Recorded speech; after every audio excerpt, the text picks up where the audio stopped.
मातृभूमि न्यूज, मातृभूमि की आवाज, मातृभूमि के लिए।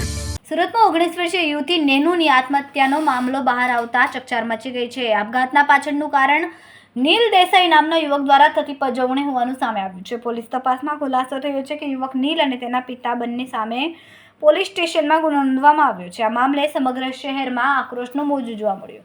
એ જ સ્થિતિને લઈને કતારગામ વિસ્તારમાં પાટીદાર સમાજના અગ્રણીઓની હાજરીમાં એક વિશેષ બેઠકનું આયોજન કરવામાં આવ્યું। આ બેઠકમાં અલ્પેશ કથિરિયા, વિજય માંગુકિયા, ધાર્મિક માલવિયા અને પ્રતાપ દુધાત સહિતના અગ્રણીઓ ઉપસ્થિત રહ્યા। આ બેઠકમાં 2000 કરતાં વધુ લોકોએ હાજરી આપી।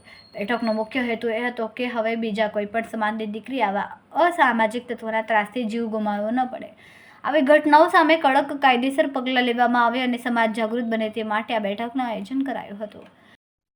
13/7/2025 રોજ સિંગણપુર પોલીસ સ્ટેશનની હદમાં નાની વેડ વિસ્તારની અંદર એક 19 વર્ષની દીકરીએ ગળે ફાંસો ખાઈને પોતે સુસાઇડ કરેલું હતું। આ દીકરી જે છે એક પ્રાઇવેટ ટ્યુશન ક્લાસીસની અંદર પોતે આસિસ્ટન્ટ તરીકે નોકરી કરતી હતી, પરંતુ તેણે 13મી તારીખે સાંજે 7:30ની આસપાસ પોતે પોતાના ઘરે દુપટ્ટાથી મતલબ ગળે ફાંસો ખાઈને સુસાઇડ કરેલું હતું, જેની વિગત પોલીસને મળતા પોલીસે જાણવા જોગ ઈડીની તપાસ ચાલુ કરેલી હતી।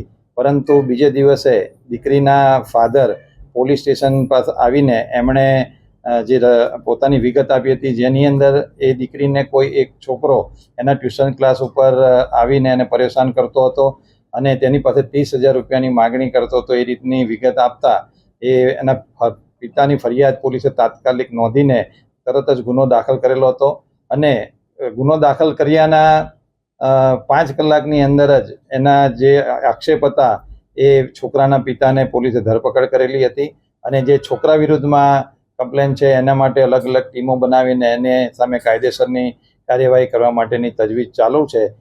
ગઈકાલે પોલીસ અધિકારીઓ દ્વારા છોકરીના પિતા સાથે મુલાકાત કરવામાં આવેલી હતી અને તેમની સાથે સમાજના આગેવાનો પણ આવેલા હતા। તેમની સાથે ઊંડાણપૂર્વક ચર્ચા કરીને એમની જે રજૂઆત હતી એ પોલીસે સાંભળી અને એ દિશામાં પોલીસે કાર્યવાહી કરેલી છે। એમાં સમાજના આગેવાનો દ્વારા વિસ્તારની અંદર અમુક વિસ્તારોમાં અમુક ચોક્કસ પ્લેસ ઉપરની રજૂઆત હતી કે ત્યાં છોકરાઓ છોકરીની છેડતી કરતા હોય એવી રજૂઆતો હતી।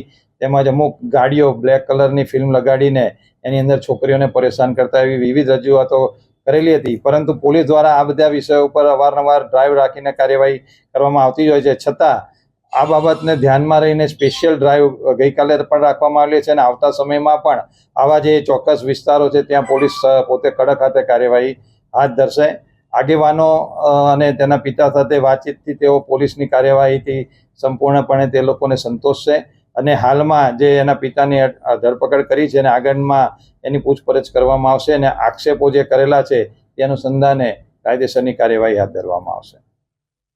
Thank you. ખૂબ જ ટૂંકા સમયમાં માતૃભૂમિ ન્યૂઝ ઓટીટી પ્લેટફોર્મ અને મેગા સિટીમાં કેબલ નેટવર્ક સાથે જોડાઈ જશે, તો જોતા રહો માતૃભૂમિ ન્યૂઝ।